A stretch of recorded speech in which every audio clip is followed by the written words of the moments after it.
Si castigo la cartera y tengo que provisionar, la provisión va contra los resultados. En ese sentido, las cooperativas son absolutamente una pieza de complemento con la banca. Por el espacio que han ido ganando en los últimos años es absolutamente relevante. Ahora estamos hablando del 30% del mercado.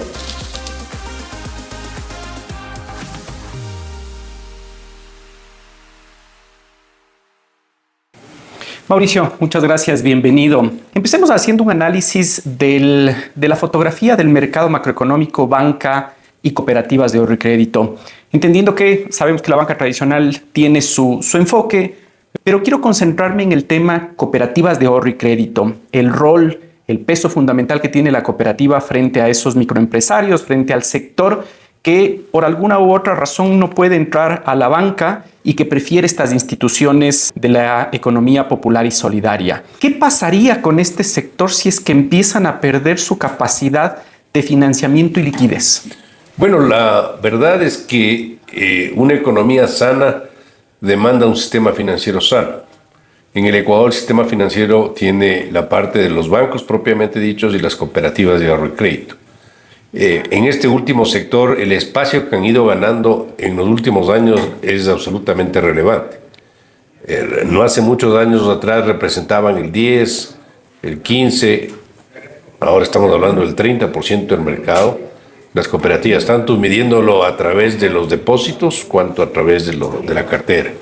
Por lo tanto, el trabajo de intermediación que se llama, que hacen los bancos y las cooperativas, cumple un rol para la propia estabilidad, para el propio crecimiento, porque lo que hacen es canalizar recursos de los sectores excedentarios de fondos, que son los que ahorran, a los sectores deficitarios de fondos, que son los que piden financiamiento, un crédito. En ese sentido, las cooperativas son absolutamente una pieza de complemento con la banca. ¿Por qué? Porque las cooperativas están enfocados mayoritariamente a sectores donde la banca, al menos la más tradicional, no está muy metido. Me refiero, por ejemplo, al microcrédito, que es un sector que demanda recursos y que es fundamental porque ataca la base de la pirámide en sectores donde lamentablemente muchas veces tienden a moverse hacia el financiamiento informal, hacia el agiotismo. Las entidades reguladas, en el caso de las cooperativas, en este caso por la Superintendencia de la Economía Popular y Solidaria, cumplen ese rol. Y el tema del consumo, que también es parte del negocio y de la actividad, que también es complementaria de la banca. Así que me parece que el día de mañana, ante una ausencia de las cooperativas, habría un problema de financiamiento. Obviamente esto tiene que estar debidamente supervisado, tanto los bancos cuanto las cooperativas. Veíamos cifras hace algunas semanas cuando compartimos un espacio en Cuenca que más de 1.300.000 microempresarios que hay en el país no tienen una vida útil tan grande en cuanto a su productividad, y ahí es en donde entran las cooperativas a cumplir ese rol. Ahora, pero a pesar de ese rol tan importante que tienen las cooperativas, vemos que los porcentajes de morosidad no han logrado las cooperativas disminuirlo a niveles de prepandemia. Es más, se mantienen o en algunos casos tienden a subir. Desde su óptica macroeconómica, ¿qué está pasando con el análisis de crédito tradicional? El impacto de ver hacia atrás de un deudor su comportamiento, su producción, creo que se ha vuelto insuficiente. Bueno, es importante que distingamos a qué segmento están dirigiendo los recursos de las cooperativas. Las cooperativas se concentran en consumo y se concentran en microcrédito.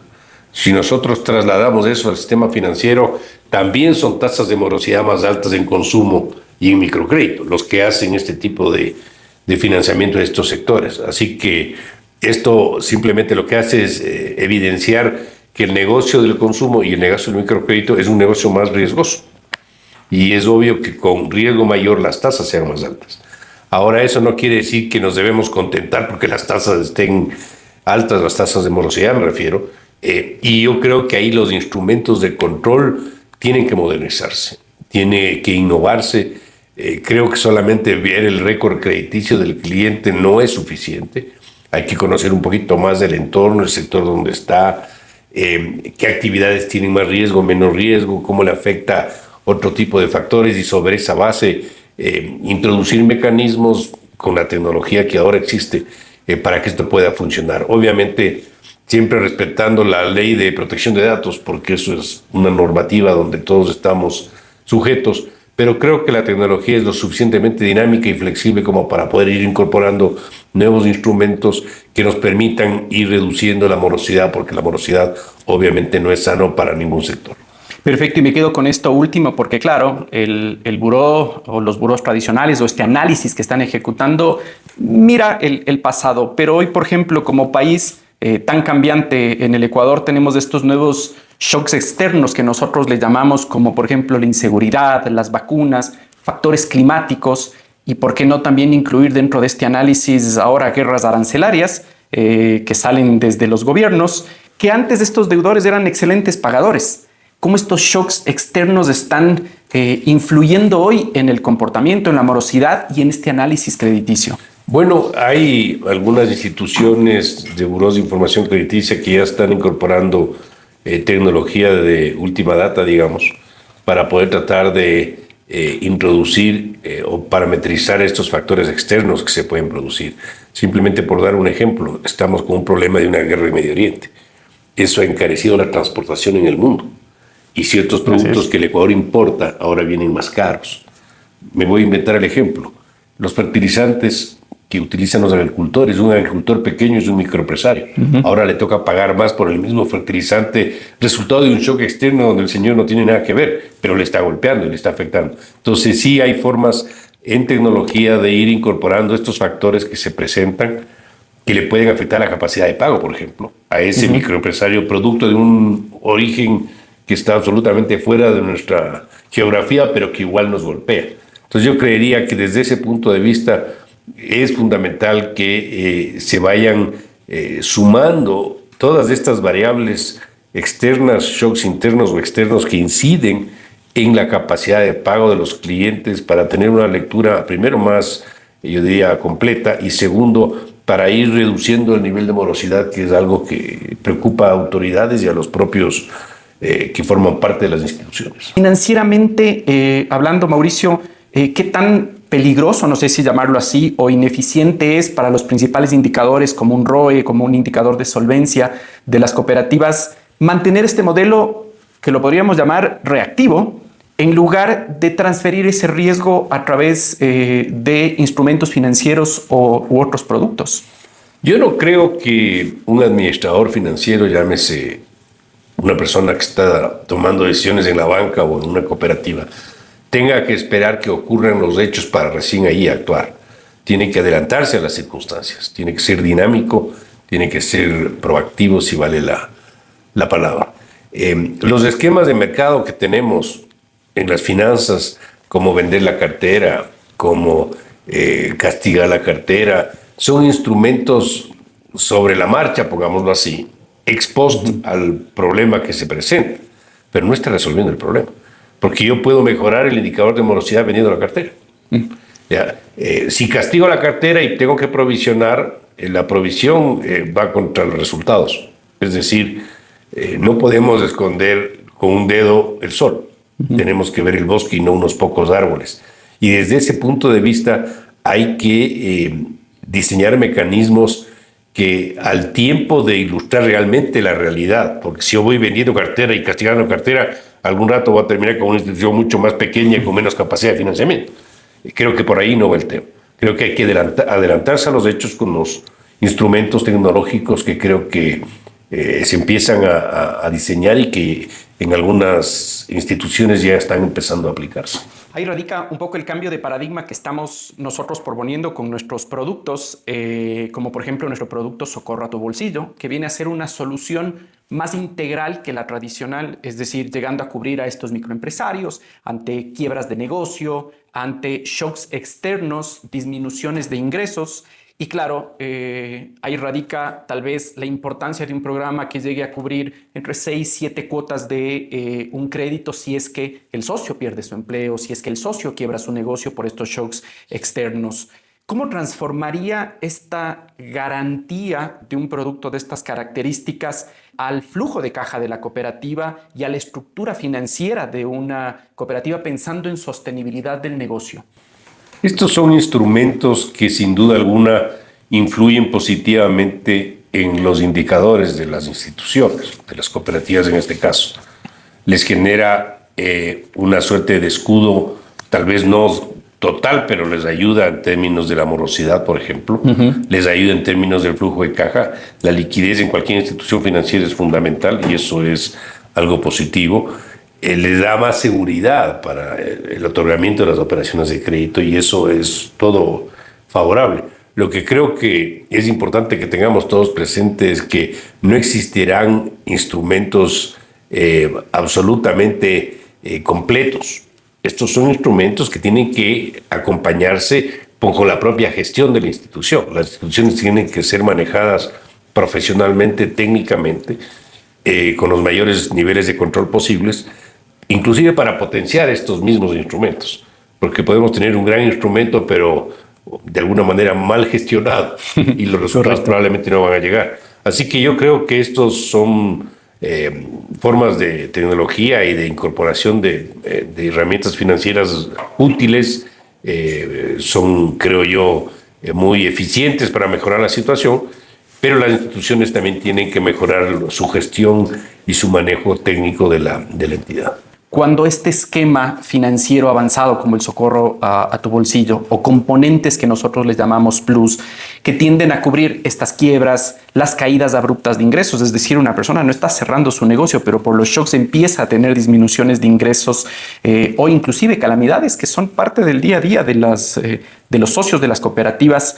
Pero qué tan importante es anticiparse ante estos eventos que hoy vienen a ser el pan de cada día de nuestra economía.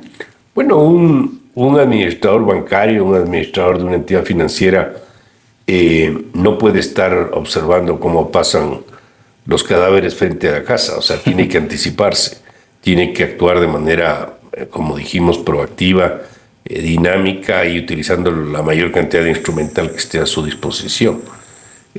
Hay factores que a veces se ven muy lejanos y parece que no golpean, y sí golpean. La propia seguridad.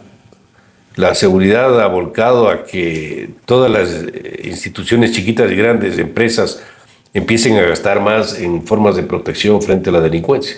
Y eso les quita capacidad de pago también. Por supuesto. Es un factor de costo adicional que hay que incorporar en el análisis. Las situaciones de problemas macroeconómicos que parecen muy lejanos, pero que en la práctica sí afectan. El encarecimiento, por ejemplo, de los combustibles.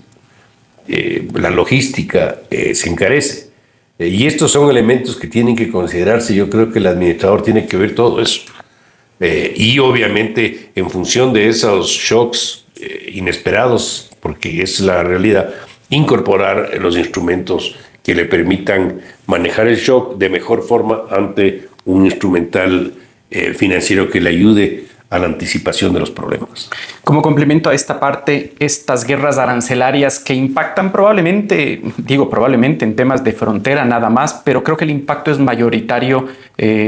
¿Cómo podríamos profundizar en este análisis de una guerra arancelaria sobre esta disminución de ingresos? ¿Es un shock económico externo también? Sin duda alguna. Ecuador, en el actual régimen de gobierno, ha suscrito acuerdos de comercio con varios países. Con el tema, por ejemplo, de la Comunidad Europea, con la propia China, con el caso de Canadá, con Corea del Sur, los Emiratos Árabes, etc. Pero en cambio, con Colombia, por situaciones distintas, hemos entrado en una situación de guerra arancelaria que no nos conviene. Los países tienen que tener un sector externo fuerte. No deben prohibir importaciones, tienen que aumentar las exportaciones y aumentar las importaciones, porque eso significa traer materias primas, bienes de capitales, una manifestación de crecimiento económico. Entonces, cuando hay estos problemas, obviamente esto le golpea al sector productivo nacional, no solo del Ecuador, sino de Colombia también. Claro que sí. Como ponía en el ejemplo, los arroceros nuestros no pueden vender el arroz en Colombia. ¿Por qué? Porque tienen que pagar un arancel más alto por entrar. O los importadores de medicinas, que viene el 20% de Colombia, ahora tendrán que buscar otros mercados. Y ni hablo del tema del contrabando. Pero eso en la práctica significa un encarecimiento de buena parte de la producción nacional y eso le afecta en la capacidad crediticia de los actores. Entonces, sí hay lamentablemente una relación bastante cercana, diría yo, entre el tema arancelario y el tema de la capacidad crediticia de los actores. Perfecto. Mauricio, para cerrar este excelente análisis, si en este momento algún presidente de los consejos de administración de las cooperativas o gerentes generales de instituciones financieras, no solo de las cooperativas, nos están escuchando y viendo, ¿cuál sería su recomendación final sobre la urgencia de migrar hacia estos modelos de blindaje patrimonial como los que proponemos de nuestro Socorro a tu Bolsillo y Socorro a tu Bolsillo Plus? Bueno, yo creo que mientras mayor cantidad de información dispongan para una toma de decisiones más acertada es mejor.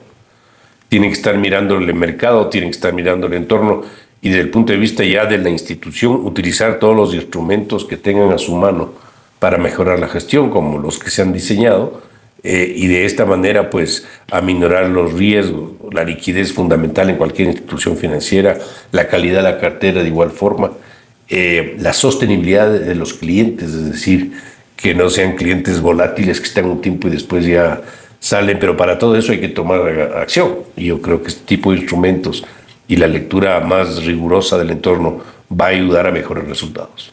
Perfecto, Mauricio, le agradezco muchísimo su tiempo, como siempre un gran análisis. Muchas gracias. Muchas gracias.